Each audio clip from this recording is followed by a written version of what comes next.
Друзья, всем привет! Сегодня готовлю очень вкусный и простой рулет на ряженке. Рулет готовится очень быстро и просто в один замес из простых и доступных продуктов.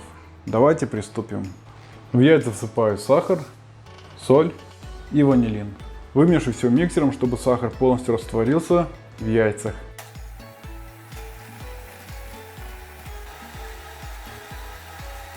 Друзья, ну вот я вымесил сахар с яйцами. Сахар полностью растворился. Добавляю ряженку, добавляю масло, всыпаю сразу всю муку и разрыхлитель. Недолго перемешиваю миксером до получения однородного теста. Друзья, ну все, тесто готово. Тесто на ряженке. Вот такое оно по консистенции. Выливаю тесто на заранее подготовленный противень, который я выстелил пекарской бумагой. Распределяю тесто по всей площади противня силиконовой лопаткой. Вы можете любой лопаткой, которая у вас есть в наличии.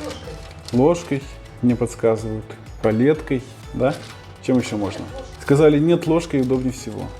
А я, поскольку за имением ложки, вынужден распределять силиконовой лопаткой.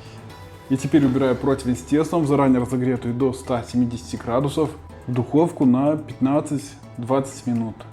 Друзья, пока выпекается бисквит, давайте приготовим начинку. Орехи для начинки необходимо перемолоть в мелкую крошку. Я это делаю скалкой, вы можете это сделать в блендере. Друзья, ну все. Орехи готовы для начинки. Друзья, ну вот бисквит у меня выпекся. Теперь необходимо, чтобы он остыл, и отделить его от пекарской бумаги. Перекладываю корж на доску, сверху укладываю пекарскую бумагу и переворачиваю сверху вниз.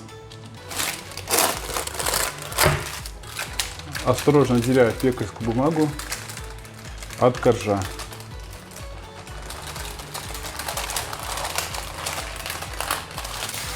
И оставляю на столе до полного остывания. Дополнительно, чтобы корж сильно не просыхал, просто можно накрыть его вот так пекарской бумагой и оставить его остывать. Друзья, для приготовления начинки вареную сгущенку рекомендую разогреть. Можно разогреть ее слегка в микроволновке, можно ее подогреть на плите. Это делается для того, чтобы она стала мягче, чтобы ее проще было наносить, и чтобы она не порвала вам бисквит. То есть сейчас эту варенку я слегка подогрею в микроволновой печи. Друзья, сгущенку разогрел. Теперь ее необходимо размешать.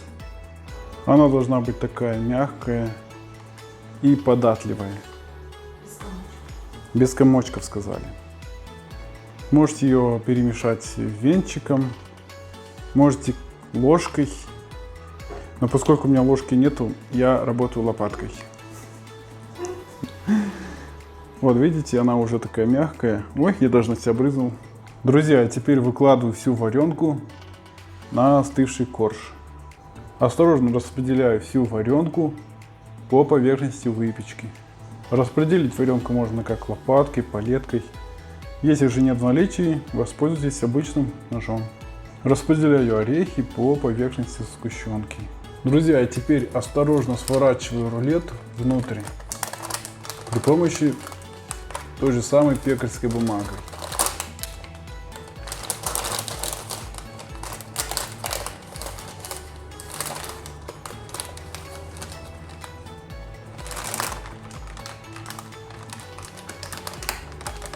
Старайтесь поплотнее сворачивать, чтобы он у вас не разошелся. Укладываю швом вниз, можно его зафиксировать. И вот в таком виде убираю в холодильник до полного остывания и пропитывания примерно на 3-4 часа. Друзья, после холодильника рулет отлежался. И давайте я его сейчас порежу на половинки. Вот так. Вот он внутри.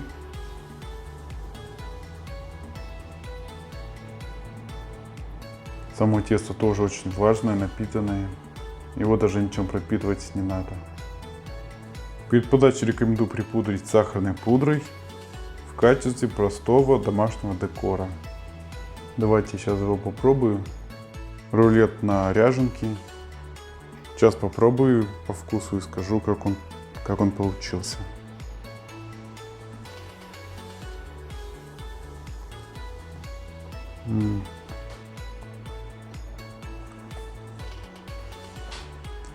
Очень вкусный прям. Спасибо, что остаетесь на канале, ставьте лайки, пишите комментарии и до новых рецептов.